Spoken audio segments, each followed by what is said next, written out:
Assalamualaikum warahmatullahi wabarakatuh. Shalom Om Swastiastu, Namo Buddhaya, Salam Kebajikan.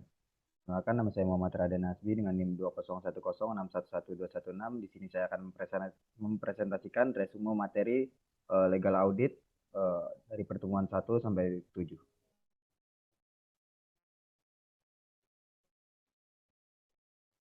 Langsung saja yang pertama tentang legal opinion. Legal opinion merupakan jawaban atas suatu isu hukum, tulisan yang berupa pendapat hukum yang dibuat oleh advokat atau paralegal untuk kepentingan kliennya. Biasanya pendapat hukum tersebut untuk memberikan laporan atas segala sesuatu yang berkaitan dengan masalah yang dihadapi berdasarkan laporan hasil pemeriksaan atau legal audit. Yang kedua ada legal review. Legal review adalah tulisan yang mengulas dan meninjau suatu dokumen hukum, kasus hukum, regulasi, dan peraturan perundang-undangan yang berlaku, memberikan ulasan dan gagasan terhadap isu-isu hukum yang dilihat dari perspektif peraturan perundang-undangan serta perspektif lainnya.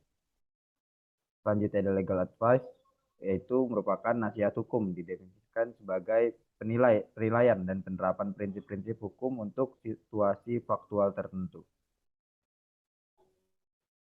Selanjutnya ada legal drafting, yang artinya perancangan hukum yang berkaitan dengan subjek hukum, baik perorangan maupun badan hukum dalam membuat perjanjian kerja bersama. Selanjutnya ada memorandum hukum, yaitu pendapat hukum merupakan suatu memorandum hukum atau pendapat hukum merupakan suatu jawaban atas suatu isu hukum, tulisan yang berupa pendapat hukum yang tidak hanya dapat dibuat oleh legal auditor atau advokat. Selanjutnya adalah legal audit. Legal audit adalah suatu pemeriksaan atau penilaian permasalahan hukum mengenai atau berkaitan dengan suatu perusahaan.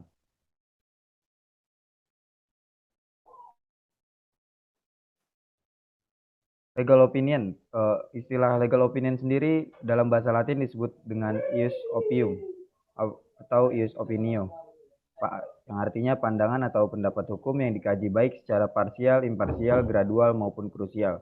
Khususnya menyangkut ketumpang tindihan pelaksanaan peraturan hukum. Legal opinion adalah istilah yang dikenal dalam sistem hukum common law.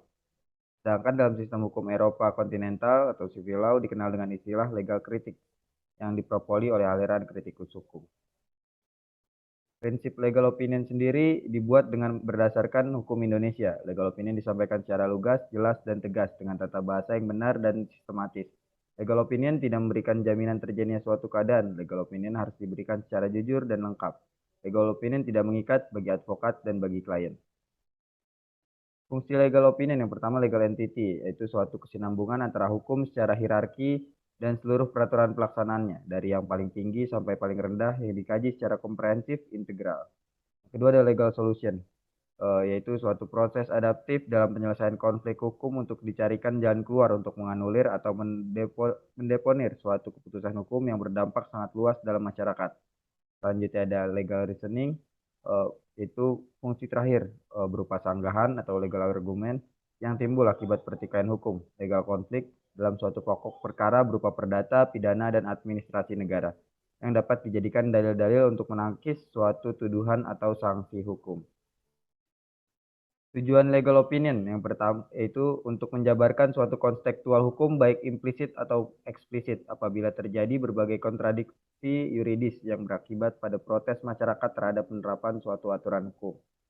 Selanjutnya manfaat legal opinion memberikan masukan dan bagi para regulator agar dalam memproyeksikan aturan hukum lebih berhati-hati dalam mendeskripsikan formulanya.